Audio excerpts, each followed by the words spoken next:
अभी वो तो हाँ देखिए, अभी दया आने वाली थी, फिर से उसने हमें उल्लू बना दिया। तो अभी पता नहीं ये आसिफ भाई क्या चाहते हैं।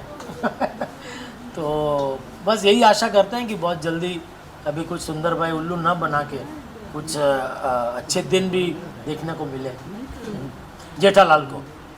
आप खुद कितना मिस करते हैं, क्योंकि दया बहन का कैरेक्टर और जेठालाल का कैरेक्टर इतना 14 सालों से लोगों ने इतना प्यार दिया उस कैरेक्टर को। हाँ, आप 2-3 साल से नहीं हैं दिशा जी, लेकिन आप कितना मिस करते हैं, क्योंकि कहीं ना कहीं आप लोगों की जो ट्यूनिंग थी, जो केमिस्ट्री थी, वो लोगों को आज तक, मतलब लोग पुराने क्लिप्स देखते हैं टू रिवाइव।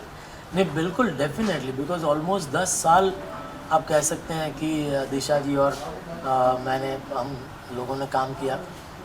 और जो जैसा आपने कह रहे कि हमारी ट्यूनिंग डे 1 से जो केमिस्ट्री हम दोनों की जम गई थी और बहुत ही मज़ा आया।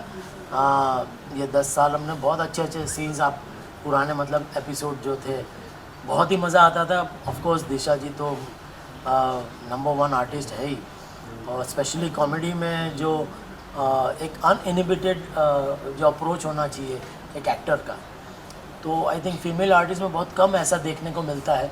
लेकिन Disha ji of course, I mean she was wonderful. खुल के जो भी करती थी, जो मैडनेस थी उनके सोच में, उनके एग्जीक्यूशन में, तो वो देख कर के मतलब एज एन एक्टर ही नहीं पर एज एन ऑडियंस भी मज़ा आता। मैं भी कभी कभी पुराने वो जैसे क्लिप्स देखने को मिल जाती है, तो मैं भी कभी कभी देखता हूँ। कई बार तो ऐसा होता है कि ऐसा लगता है अरे ये सीन कब किया था, क्योंकि इतने सारे सीन कर चुके हैं पिछले 14 साल में कि भूल जाते हैं कि अरे ये सीन भी किया था क्या। फिर हम उसको देखने लगते हैं, तो हमको भी मज़ा आता है कि अरे वाह ये तो बहुत मज़ेदार हुआ था। तो वाकई में yes definitely, I mean I personally miss her very much. जो एक सीन करने का जो मज़ा एक को एक्टर के साथ आता है, वो definitely I miss it. Sir, जैसा कि आपने कहा कि बहुत सारी खबर हो जाती है कि अब आ रही हैं, फिर पता चलता है अब नहीं आ रही हैं। जब आपकी दिशा जी से बात होती है या मुलाकात होती है, तो किस बारे में बात होती है और क्या बातें उनकी तरफ से आपको कही गई या उन्होंने कहा आपसे? नहीं, टू बी वेरी फ्रैंक, दिशा जी बहुत ही प्राइवेट पर्सन है। तो अगर मैं आपसे कहूँ कि उनसे जब से वो छोड़ के गई है उसके बाद से कभी फ़ोन पे बात नहीं हो पाई है मेरी। तो जो भी पता चलता है प्रोडक्शन के थ्रू ही पता चलता है कि उनकी क्या बातें चल रही है उनके साथ, और एक उनका एक पर्सनल डिसीजन है, एक प्रायोरिटी उनकी है फैमिली। तो आई थिंक कहीं ना कहीं हमें भी उसे रिस्पेक्ट करना चाहिए कि 10 साल उन्होंने अपनी ज़िंदगी के इस सीरियल को दिए हैं। अब उनकी प्रायोरिटी कुछ और है, अब उनकी प्रायोरिटी फैमिली है, तो उनको डिस्टर्ब नहीं करना चाहिए। जैसा आफ्टर ऑल वो भी आर्टिस्ट है, कभी ना कभी जब उनको मन होगा तो डेफिनेटली वो वापस आ भी सकते हैं। So never say never. आपकी और बबीता जी की केमिस्ट्री काफ़ी पसंद की जाती है दर्शकों के द्वारा, उसके बारे में आपका क्या कुछ कहना है? तो दर्शकों को भी पता है, अब क्या कहें उनको कि वो भी 14 साल से देख ही रहे हैं। लेकिन व्हाट इज़ द कोई आपको कोई फनी कॉम्प्लीमेंट या किसी तरीके का, आई एम श्योर बहुत मिले होंगे एंड इट इज़ वेरी याद रखना भी बहुत मुश्किल होता होगा, लेकिन कोई आपको याद है कि कोई ऐसे बबीता जी और आपको लेकर जो चलता रहता है, एक बैंटर चलता रहता है आप लोगों का, उसको लेकर कभी कुछ कॉम्प्लीमेंट या किसी से मिला हो?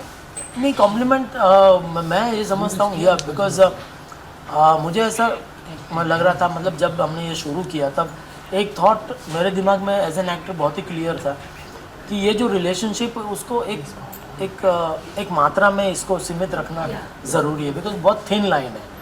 थोड़ा सा भी इधर हो गया, ऊपर हो गया तो वल्गर हो जाएगा, थोड़ा सा कम हो गया तो वो जो इफ़ेक्ट आनी चाहिए वो आएगी नहीं।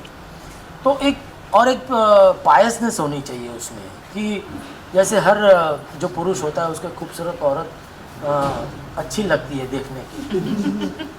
तो इससे बढ़कर ये नहीं कि उसमें और कोई मैलिस है उसके दिमाग में। एक अच्छा दोस्त, जैसे दो पुरुष है जो अच्छे दोस्त हो सकते हैं, वैसे एक जेंट्स और एक लेडीज़ अच्छे दोस्त क्यों नहीं हो सकते। तो ये हमेशा से मैंने ख्याल रखा है।